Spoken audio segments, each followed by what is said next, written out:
So yun, magandang buhay mga kwento. So for today's video, so samahan niyo ako at lilibutin natin yung matagal ko nang palaging sinashoutout sa mga video ko, yung kaibigan natin si Amper Soto. So papakita niya sa atin yung mga ibon niya. So wag natin patagalin pa, kagaganda talaga ng mga breeder ng tropa ko natin. Hey, let's go!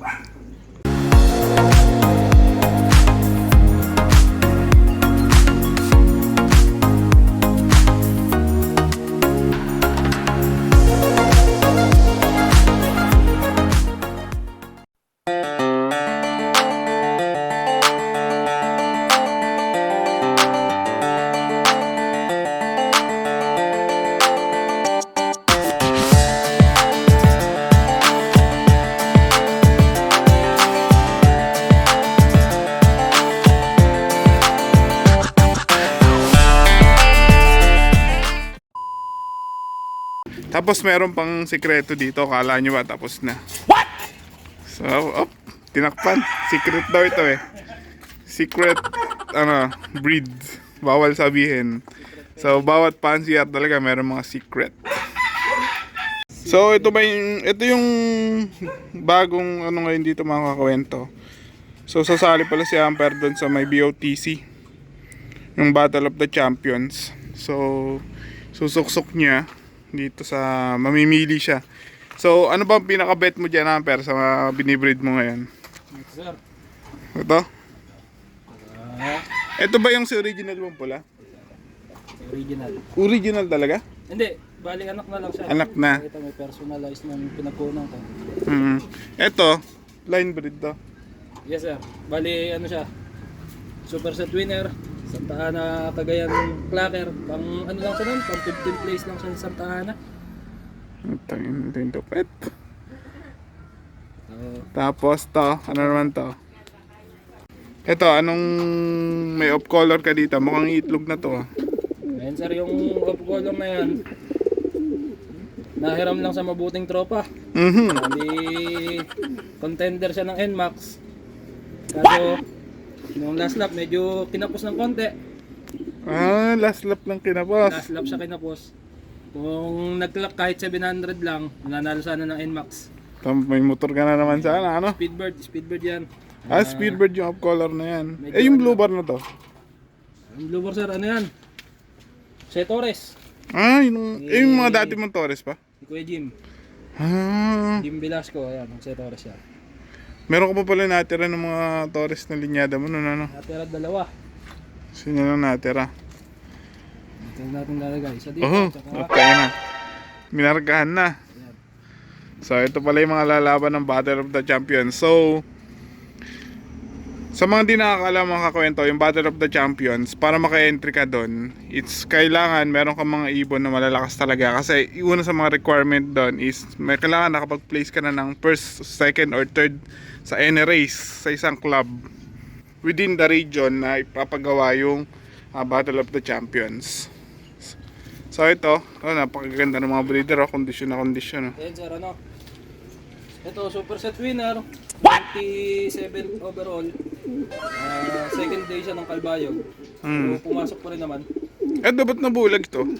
Sir, nakuha ko na yan, bulag. Bali, anak niya yung pula doon na Santa Ana Clacker. Anak nito yan? Anak nito yan. Kaya, Kilos, kahit bulag talaga eh. Sa iba no lang kaso pag bulag eh, no? alam naman sir. Huwag lang walang paa. Mayroon pag walang paa eh. Walang pakpak. Eto, dito ako nagulat mga kakwenta. Tingnan nyo.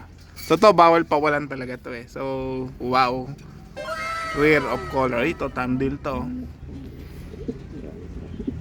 Okay, thumbnail. Okay. Anong secret nitong ano na to? Bakit meron ka Andalusian dyan? So sa mga hindi nakakaalam, ito, saglit lang Amper. Yung kulay po na to, tinatawag yan na rare ito. Rare of color to. Ayan, rare of color yan. Na ang tawag po dyan ay Andalusian Gray. So, saan galing yan?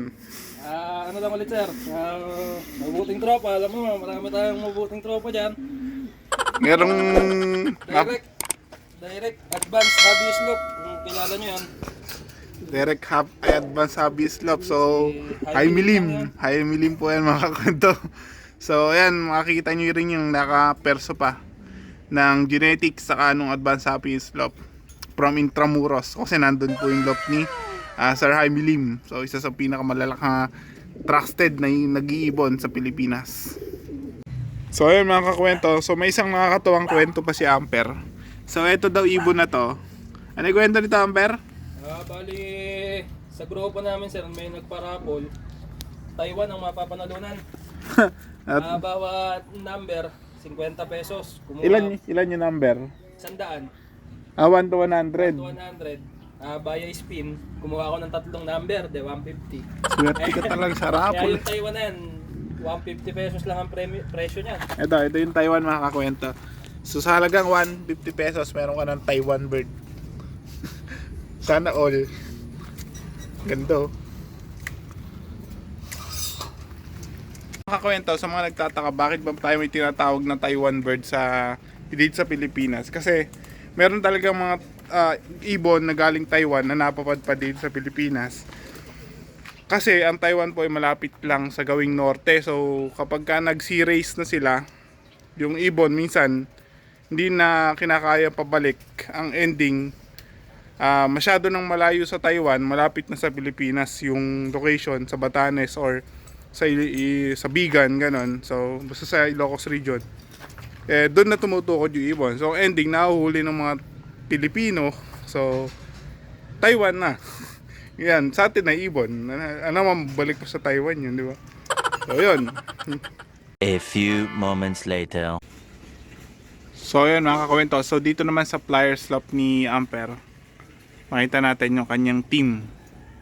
Ito yung mga lilipad ng North. Ayan. Yan yung kanyang team. Ang dami. Sana all. So kagaya ko, meron din siya mga pula. Mahilig din sa pula si Amper. Kasi share ko lang, may history yan si Amper. Nagsunod-sunod siya ng panalo sa lap, sa pooling, gamit yung linyada niya na kung tawagin niya ay si pula. Okay, so ang ganda ng mga ibon. Ito, ang ganda ng pula na to.